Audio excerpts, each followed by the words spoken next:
जय हिंद। इस वीडियो में हम बिहार कृषि से पढ़ेंगे कि कौन सा जिला जो है चावल या गेहूं या किसी भी खाद्य उत्पाद में कौन सा जिला जो है नंबर 1 पे है और अग्रणी जिले कौन कौन से हैं और कौन सी जलवायु में जो है कौन सा फसल उगाया जाता है। ठीक है, वैसे मैंने बिहार की कृषि जो है ज्यादातर दिया हुआ था SCERT में, तो उसमें मैंने पढ़ा दिया है।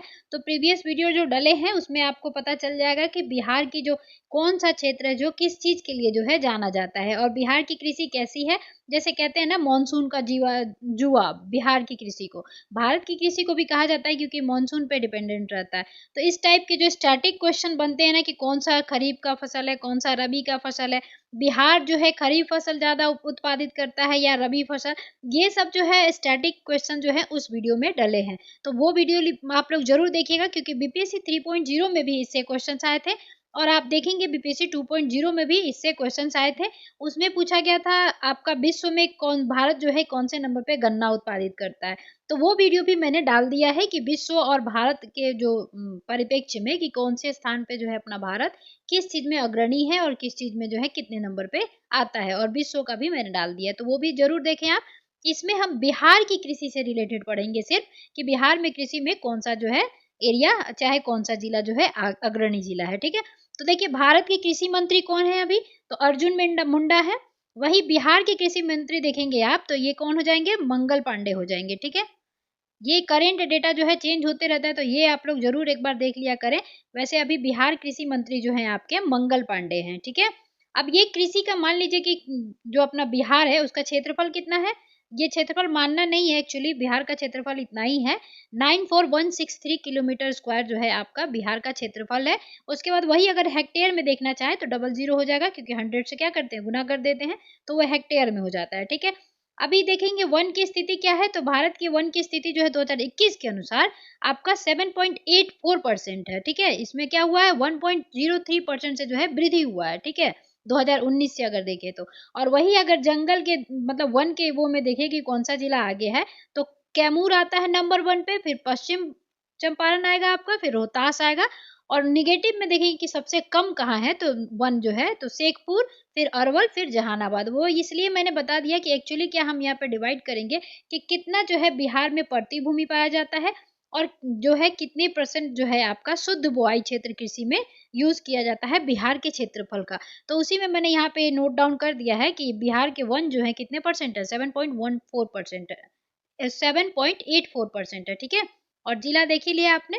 वैसे हमें अब वन नहीं पढ़ना है, यहाँ पे हम कृषि से उत्पाद से पढ़ेंगे, खाद्य उत्पाद के तौर पे हम जो है ये वीडियो देखेंगे। ठीक है, तो देखिए बिहार में जो है ना शुद्ध बुआई वाले क्षेत्र जो है ना 54.2% है लगभग, और उसी में देखेंगे प्रति जो है 12.6% अभी भी बिहार में प्रति में चला जाता है, यानी वहां पे कृषि नहीं हो पाता है। ठीक है, साथ में ये देखेंगे कि पूछा जाए अभी जो बिहार के GDP में जो है कि बिहार की कृषि का कितना योगदान रहा है, तो वही है 19.5%, यानी कि 19.5% जो है बिहार के GDP में अभी हाल का जो अभी आया है रिपोर्ट 2023 का, उसके अनुसार कहा जा रहा है, ये करंट डेटा है, ये ध्यान रखिएगा, FAO फूड एग्रीकल्चर ऑर्गेनाइजेशन जो निकालती है उसके तहत है ये।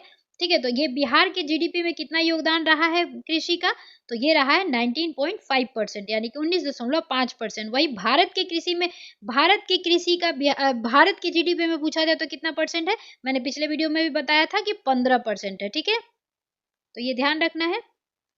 चलिए आगे देखते हैं कि बिहार का क्षेत्रफल आपने देख लिया। अब बिहार की कृषि जो है किस पे निर्भर है, तो वर्षा पे निर्भर है, और ध्यान रखिएगा बिहार की कृषि को मानसून का जुआ भी कहते हैं। और अगर पूछा जाए कि बिहार में जो है एवरेज औसत वर्षा जो है क्या है, तो 125 सेंटीमीटर, वही पूछा जाए MM में तो 1250 MM जो है औसत वर्षा होता है अपने बिहार में। ठीक है, तो ये चीजें इसलिए कृषि में डिपेंड करता है, अपना कृषि जो बिहार का कृषि है वो किस पे डिपेंड करता है, तो वर्षा पे डिपेंड करता है, इसलिए मैंने यहाँ पे नोट डाउन करवा दिया है कि 125 सेंटीमीटर जो है आपका औसत वर्षा होता है बिहार में। ठीक है, अब वही देखेंगे बिहार के जो 80% क्षेत्र है ना, वहां पे अगर जितने भी क्षेत्रफल में जो है खाद्यान्न उत्पादन किया जाता है या कृषि के लिए यूज की जाती है जगह, तो उसमें 80% जो है आप देखेंगे गेहूं और चावल का उत्पादन किया जाता है। ठीक है, तो बिहार में ज्यादातर खाद्यान्न उत्पाद जो है किया जाता है। जैसे कि देखेंगे नंबर 1 पे है चावल उगाया जाता है, उसके बाद गेहूं का नंबर है। ठीक है, यानी कि पूछा जाए बिहार में सबसे प्रमुख फसल कौन सी है, तो चावल है। और चावल जो है सबसे अत्यधिक क्षेत्र पर भी जो है उपजाया जाता है, ये भी ध्यान रखिएगा, ठीक है। उसके बाद दूसरे नंबर पे जो है गेहूं उपजाया जाता है। यानी कि मान लीजिए कि बिहार में जो है 100 सेंटीमीटर या 100 किलोमीटर में जो है खेती की जाती है, तो उसमें से सबसे ज्यादा 80% भाग जो देखेंगे आप, गेहूं और चावल ही जो है ले लेता है, ठीक है। वहीं पे हम देखेंगे कि सिंचित क्षेत्र कितना है बिहार का, तो बिहार की सिंचित क्षेत्र लगभग 61% है, जिसमें देखेंगे सिंचाई किससे किससे ज्यादा मात्रा में की जाती है। अगर पूछा जाए बिहार में जो है सिंचित करने का जो जमीन है उसको सिंचित करने का सबसे ज्यादा मतलब मात्रा में कौन से तरीके को अपनाया जाता है, तो ट्यूबवेल अपनाया जाता है, ठीक है। ट्यूबवेल से जो है सिंचित किया जाता है बिहार की जमीन को। ये उत्तर प्रदेश में भी ट्यूबवेल ही ज्यादा यूज किया जाता है।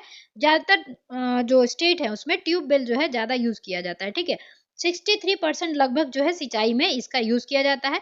उसके बाद 31% जो है आपको नहर से सिंचाई की जाती है। और तालाब का देखेंगे आप 2% लगभग जो है तालाब से, और अन्य जो है 3% जो है अन्य से जो है सिंचाई की जाती है, ठीक है। अब आगे है कि सर्वाधिक फसल सघनता यानी कि डेंसिटी जो है किसमें है ज्यादा, तो डेंसिटी आप देखेंगे या सघनता जो है सबसे ज्यादा जहानाबाद में होता है कृषि के लिए, ठीक है। फसल जो है सघनता देखेंगे आप तो जहानाबाद में, दूसरे नंबर पे आपका शिवहर आता है, तीसरे नंबर पे आपका सुपौल आता है। अब किसी को समझ नहीं आ रहा होगा कि सघनता फसल सघनता क्या है, तो फसल सघनता ये हो गया कि समझ लीजिए कि ये आपके पास 100 किलोमीटर जो है जमीन है, ठीक है। यहाँ पे क्या हुआ कि आपने उपजाया, मतलब एक एक के पास एक ऐसे ऐसे जैसे बहुत ज्यादा घने मात्रा में देखेंगे आप, जरा भी जो है डिस्टेंस कम रहता है। मान लीजिए दो चीजें हैं, यहाँ पे मान लीजिए 5 ही फसल को हम लेके चलते हैं, ठीक है। यहाँ पे मान लीजिए 100 सेंटीमीटर मान लीजिए, ठीक है। मैंने यहाँ पे 5 धान लगा दिया, ठीक है। और यहाँ पे क्या हुआ कि 100 सेंटीमीटर है, ये भी जमीन जो है 100 सेंटीमीटर ही है दोनों, ठीक है। यहाँ पे मैंने लगाया 3, मान लीजिए धान का फसल जो है 3 फसल लगाया, गिना नहीं जाता है वैसे, फिर भी मैंने ये बताया बताने के लिए कि 3 फसल मैंने यहाँ लगाया 100 सेंटीमीटर में ही, और यहाँ पे जो है 5 फसल मैंने 100 सेंटीमीटर में ही लगाया, 5 आपका धान का बीज, ठीक है। तो सघनता कहेंगे कि इन दोनों में से सघनता किसमें ज्यादा है, तो सघनता जो है इसमें ज्यादा है, ठीक है, ये वाले में, ठीक है। इसमें जो है आपका, मैं एरो दे रही हूँ यहाँ पे ध्यान रखिएगा, इसमें जो है सघनता ज्यादा होगा, यानी कि डेंसिटी जो है इसमें ज्यादा होगी। तो इस टाइप में अगर देखा जाए तो कौन सा जिलो जो है डेंसिटी के लिए ज्यादा जाना जाता है, फसल उसमें सघनता ज्यादा है, तो जहानाबाद, शिवहर और सुपौल, ठीक है। उसके बाद हम देखेंगे कि 2021 और 22 के अनुसार जो है आपका प्रति भूमि जो है 30 से 30.9% जो है आपका प्रति भूमि है। संयुक्त रूप से देखेंगे सबसे ज्यादा जो प्रति भूमि पाई जाती है गया में, फिर पूर्णिया में, फिर अररिया में। इन तीनों का अगर प्रति भूमि ले लिया जाए तो लगभग जो है इनका 30.9% प्रति भूमि में इनका योगदान रहता है, ठीक है। अभी हमने देखा ही था बिहार के कितने परसेंट में जो है प्रति भूमि पाई जाती है, तो प्रति भूमि वही होता है जिसपे कृषि नहीं की जा पाती है, ठीक है। आगे है कि 85.9% कुल कृषि जोत में पुरुष स्वामी है। तो ध्यान रखिएगा कि जो कृषि के जोत में जो जमीन होता है उसके स्वामी कौन है, तो ज्यादातर देखेंगे आप 85.9% जो है पुरुष पुरुष स्वामी मतलब स्वामी है। महिलाओं का योगदान यहाँ पे देखेंगे आप कम दिख रहा है, ठीक है। चलिए अगला है कि 2022-23 के अनुसार देखेंगे कि कृषि शस्य क्षेत्र में भाग में खाद्यान्न खेती कितनी की जाती है। तो बिहार में वैसे भी ज्यादातर जो है खाद्यान्न खेती पर ही ध्यान दिया जाता है, ठीक है। तो 94.3% जो है खाद्यान्न खेती की जाती है, जिसमें देखेंगे अनाज जो है 87.9% भाग पर उत्पादित किया जाता है। दलहन जो है 6.4% पर, ठीक है। वहीं पे ईख देखेंगे आप 3.1% पे होगा खेती। और ध्यान रखिएगा कि बिहार का जो है प्रमुख व्यावसायिक या नकदी फसल, या आप उसे कहें बागवानी फसल में जैसे कहेंगे, तो ये जो है आपका ईख आ जाता है, ठीक है। बिहार की सबसे बड़ी व्यापारिक फसल कौन सी है, तो ईख है, ध्यान रखिएगा, ठीक है। इससे ज्यादा जो है पैसे कमाए जाते हैं। और ये नकदी फसल क्या, कैश फसल भी इसके कैश क्रॉप्स भी कहते हैं इसको, ठीक है। तो ये कितने परसेंट पे उगाया जाता है, 3.1% पे, ठीक है। अगला है तिलहन कितने परसेंट पे, तो 1.7% पे। वही देखेंगे रेशेदार फसल तो 0.9% पे, यानी सबसे ज्यादा जो सबसे कम उत्पादित होता है रेशेदार फसल उत्पादित होता है, ठीक है। तो इसको एक बार आप लोग ध्यान में रखिएगा। ये मुख्यतः इसमें ये बताने का रीजन ये है कि बिहार जो है मुख्यतः खाद्यान्न फसलों पे, अनाज पर जो है ज्यादा खेती करता है, ठीक है, जैसे गेहूं और चावल पे, ठीक है। उसके बाद दूसरे नंबर पे कौन आ जाएगा, तो आपका दाल आ जाएगा। अब अगला देखेंगे कि कुल खाद्यान्न उत्पादन जो है आपका अभी जो है 2022-23 में कितना हुआ है, तो 197.4 लाख टन जो है आपका 2022-23 में जो है खाद्य उत्पादन हुआ है बिहार में। ठीक है, ये बिहार का है। तो ध्यान रखिएगा 197.4 लाख टन जो है आपका कुल खाद्यान्न उत्पादन हुआ है। ठीक है, अब यहीं पे खाद्यान्न उत्पादन में अब देखेंगे कि चावल जो है, चावल में कौन आगे है, तो चावल उत्पादन जो 2022-23 के अनुसार उसमें उत्पादन में ध्यान रखिएगा रोहतास है नंबर 1 पे, दूसरे नंबर पे औरंगाबाद है, तीसरे नंबर पे आपका कैमूर है। ठीक है, और वही कैमूर जो है जंगल में नंबर 1 आता है। तो ध्यान रखिएगा कि रोहतास, औरंगाबाद, कैमूर जो है लगातार ये चावल में जो है उत्पादन करने में अग्रणी जिले हैं। और ध्यान रखिएगा इनका संयुक्त रूप से अगर देखा जाए तो बिहार के चावल में उत्पादन में 25.2% हिस्सा जो है इनका योगदान रहता है। ठीक है, ध्यान रखिएगा। अब देखिए उत्पादकता में पूछा जाए तो अधिक उत्पादकता कौन करता है, तो रोहतास ही करता है। ये उत्पादन और उत्पादकता दोनों में जो है रोहतास नंबर 1 पे है। यहाँ देखेंगे 4,717 केजी जो है पर हेक्टेयर में उत्पादित होता है, और लगभग 2 लाख हेक्टेयर जमीन पर जो है रोहतास में अपना चावल उत्पादित किया जाता है। ठीक है, तो ध्यान रखिएगा यहाँ पे। अब यहाँ पे उत्पादकता और उत्पादन में जो है कंफ्यूज नहीं होना है। एक्चुअली क्या होता है कि जैसे मान लीजिए ये खेत ए है और ये खेत बी है। ठीक है, दोनों की जो है क्षेत्रफल जो है समान है, ये दोनों जो है क्षेत्रफल के अनुसार देखा जाए तो समान है।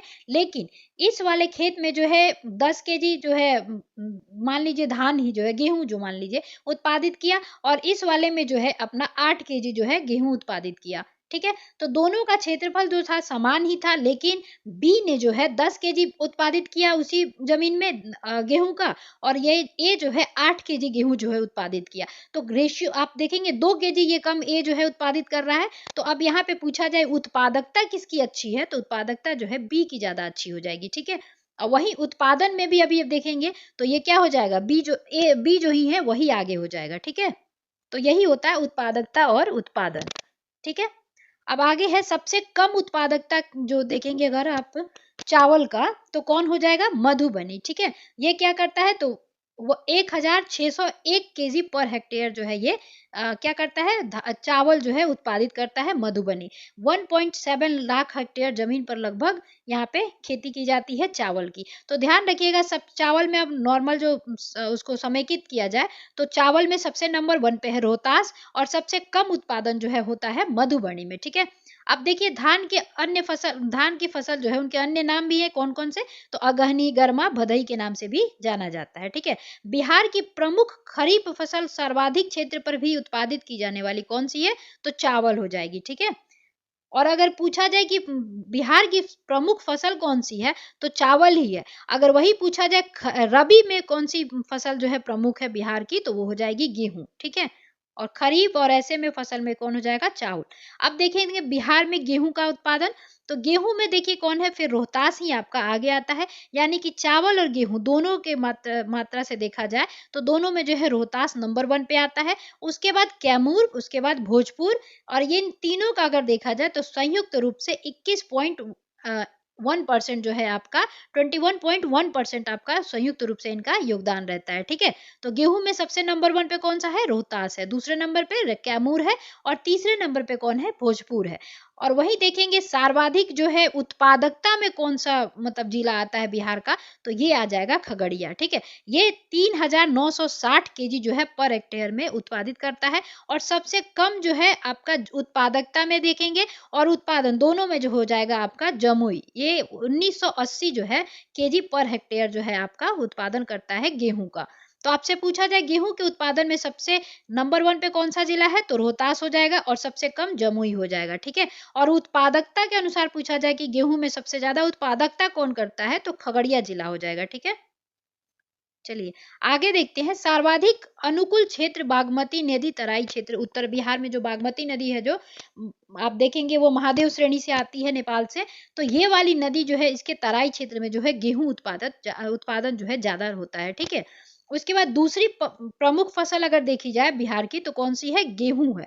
अगर रबी फसल में देखी जाए तो प्रमुख कौन सी हो जाएगी, गेहूं। ठीक है, तो क्वेश्चन के अंतर को समझिएगा, ठीक है।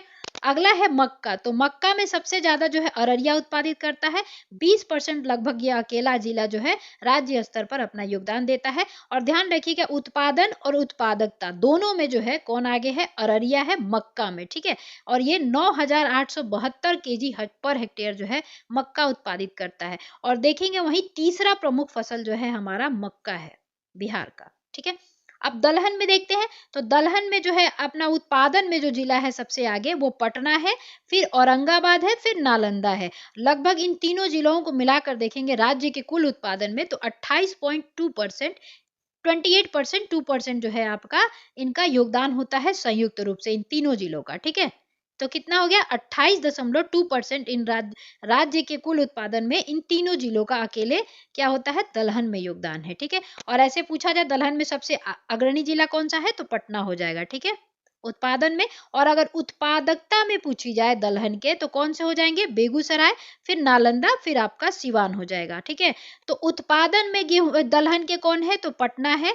उत्पादकता में नंबर 1 पे कौन है, तो बेगूसराय है। बेगूसराय में लगभग 1324 केजी पर हेक्टेयर उत्पादित की जाती है।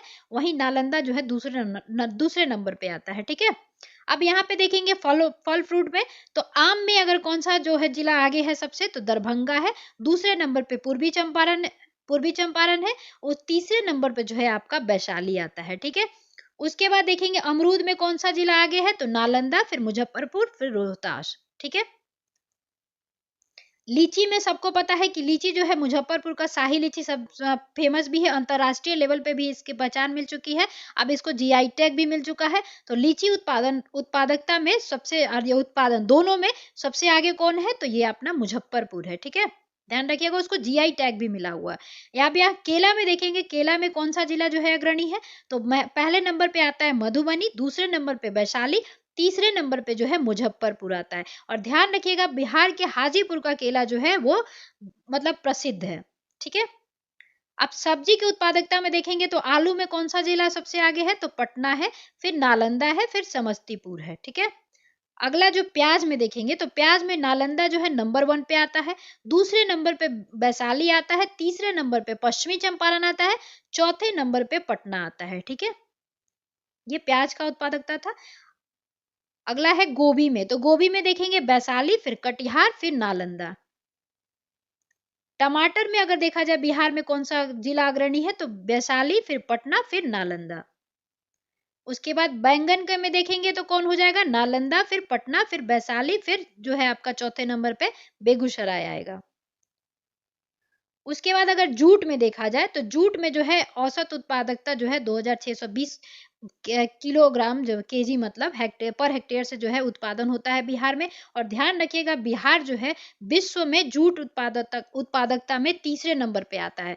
बिहार की दूसरी नकद फसल जो है आपकी जूट है, क्योंकि पहली क्या है, ईख है, ठीक है। तो दूसरी नकद फसल पूछा जाए बिहार की तो अपनी जूट हो जाएगी। और जूट में सबसे ज्यादा जो है उत्पादन कौन करता है जिला, तो पूर्णिया करता है, ठीक है। पूर्णिया जो है नंबर 1 पे आता है जूट उत्पादकता में। और ध्यान रखिएगा सिल्क सिटी के नाम से, भारत की सिल्क शहर के नाम से किसको जाना जाता है, तो दरभंगा को जाना जाता, भागलपुर को जाना जाता है। ध्यान रखिएगा भागलपुर में जो है टसर सिल्क जो है विश्व प्रसिद्ध है, ठीक है। ध्यान रखिएगा टसर सिल्क, इसीलिए जो है इसको सिल्क सिटी भी कहा जाता है भागलपुर को, टसर सिल्क, ठीक है। और जूट में आप ही देख दिया। और जूट जो है जलोढ़ मृदा और अधिक वर्षा वाले क्षेत्र में जो है ज्यादा उत्पादित होता है। वहीं देखेंगे मत्स्य पालन में तो शीर्ष कौन कौन से राज्य हैं, ये जो टन वाली उत्पादकता है वो मत देखिएगा, ठीक है।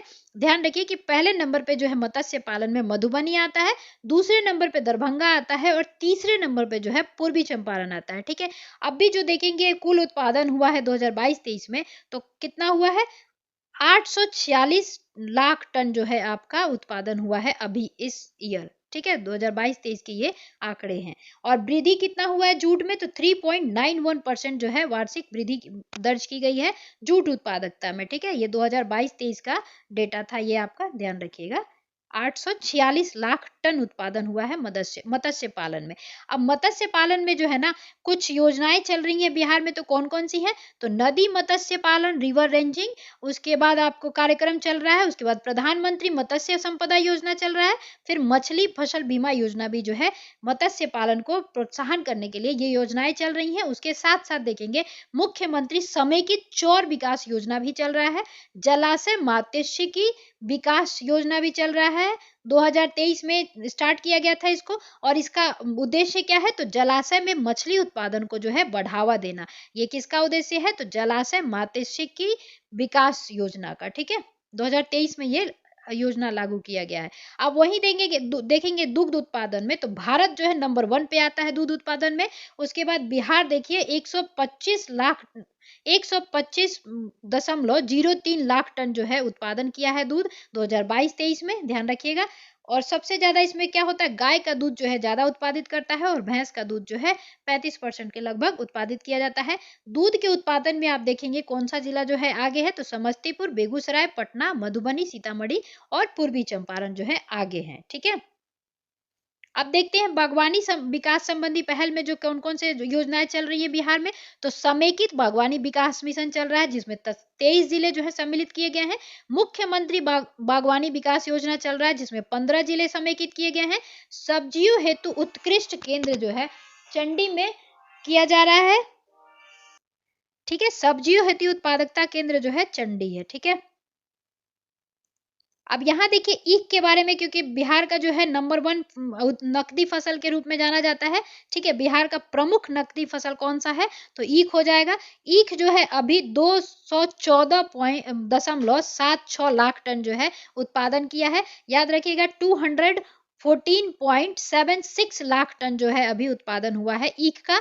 औसत जो है ये है इसका हेक्टेयर पर हेक्टेयर जो है उत्पादन करता है, और ये 2022-23 का डेटा है। ध्यान रखिएगा सर्वाधिक उत्पादन में अगर देखा जाए तो पश्चिमी चंपारण नंबर 1 पे आता है, दूसरे नंबर पे जो है पूर्वी चंपारण आता है, तीसरे नंबर पे जो है गोपालगंज आता है, चौथे नंबर पे आप देखेंगे समस्तीपुर आता है। तो ध्यान रखना है ईख के बारे में पूछा जा सकता है क्योंकि ये बिहार की प्रमुख नकद फसल है, तो ध्यान रखना है।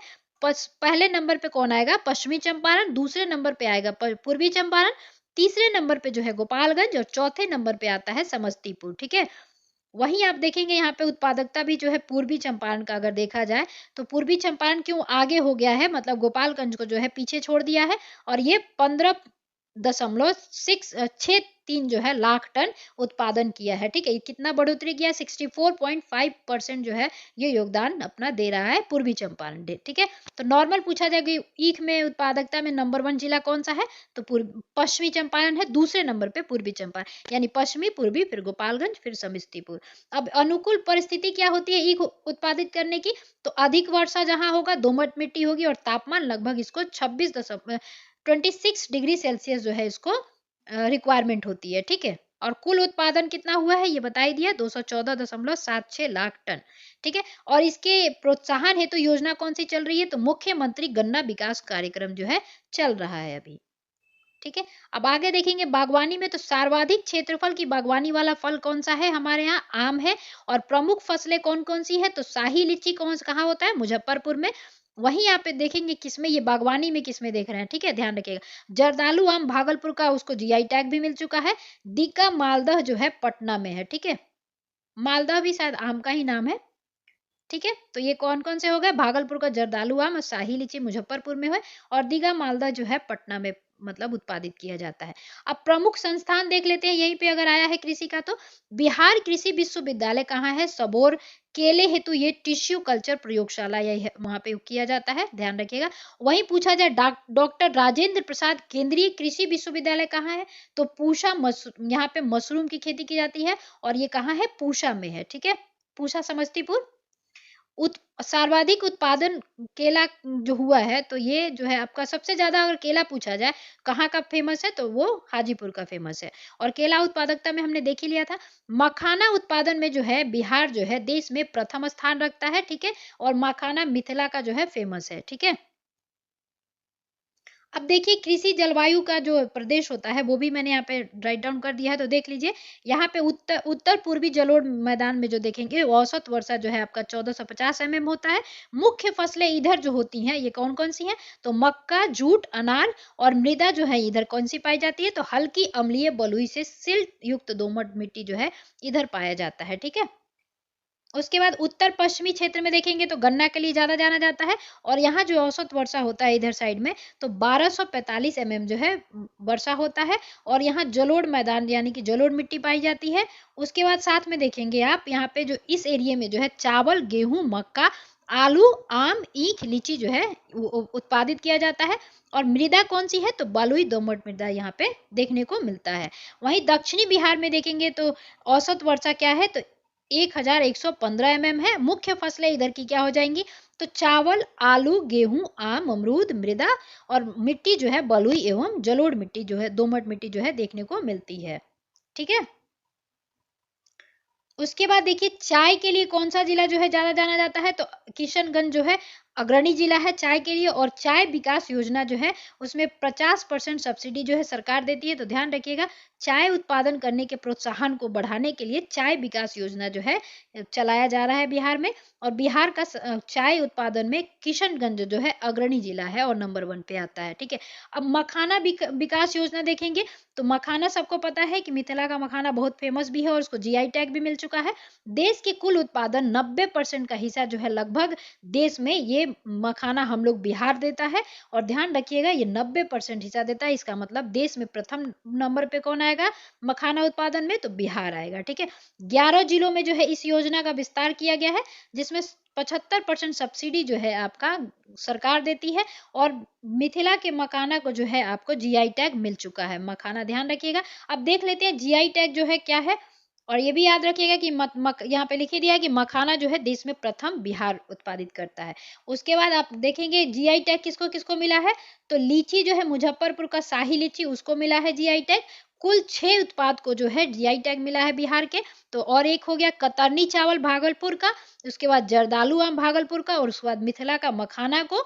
उसके बाद देखेंगे अभी हाल फिलहाल में जो है पश्चिमी चंपारण के मरचा धान जो है उसको मिला है आपको जीआई टैग। ठीक है, और नवादा के मगही पान को भी जीआई टैग मिला हुआ है। तो कुल 6 उत्पाद को जो है बिहार के जीआई टैग मिला हुआ है। एक बार और देखेंगे क्योंकि ये क्वेश्चन पूछा जा सकता है, तो देख लीजिएगा मुजफ्फरपुर के शाही लीची को, फिर कतरनी चावल और भागलपुर के जर्दालू आम को, मिथिला के मखाना को, और मगही पान नवादा में उसको मिला है, और पश्चिमी चंपारण के मरचा धान को जो है अभी हाल ही फिलहाल में जो है जीआई टैग मिला हुआ है। ठीक है, ध्यान रखिएगा। अब देखते हैं मशरूम की खेती के प्रोत्साहन के लिए कौन सी योजना चल रही है, तो बिहार अग्रणी राज्य में आता है मशरूम की खेती के लिए, और इसमें जो है उसने जो है 29,000 मीट्रिक टन उत्पादन किया है। इसके प्रोत्साहन के लिए जो जो योजनाएं चलती हैं उसमें 90% सब्सिडी जो है सरकार देती है। ठीक है, अब जैविक खेती आजकल बहुत फेमस हो रहा है कि जैविक खेती किया जाए, तो जैविक खेती यानी हरी खाद उत्पादन किया जाता है। जैविक खेती का मतलब ये होता है कि हमारे जो इंडिया है उनकी सारी मिट्टियों को देखेंगे आप, उसमें नाइट्रोजन की कमी पाई जाती है। तो आपको जैविक खेती इसलिए किया जाता है ताकि नाइट्रोजन की जो है बढ़ोतरी की जा सके। लगभग मिट्टी को जो है 16 प्रकार के पोषक तत्वों की जो है आवश्यकता होती है। 16 पोषक तत्वों की जो है आवश्यकता होती है मिट्टी को लगभग। ठीक है, उसमें नाइट्रोजन भी एक है, तो नाइट्रोजन जो है नंबर 1 पे आता है एक तरह से पोषक तत्वों के लिए। तो ये दलहनी पौधों में जो है पाई जाती है, और इसी के लिए किया जाता है जो हरी खाद है ना उसमें यूज किया जाता है जो नाइट्रोजन के पोषक तत्व को जो है बढ़ावा देता है। जैसे देखेंगे आप एजोला, ठीक है, ढैंचा, इस टाइप के जो है नाम आपको देखने को मिलेंगे।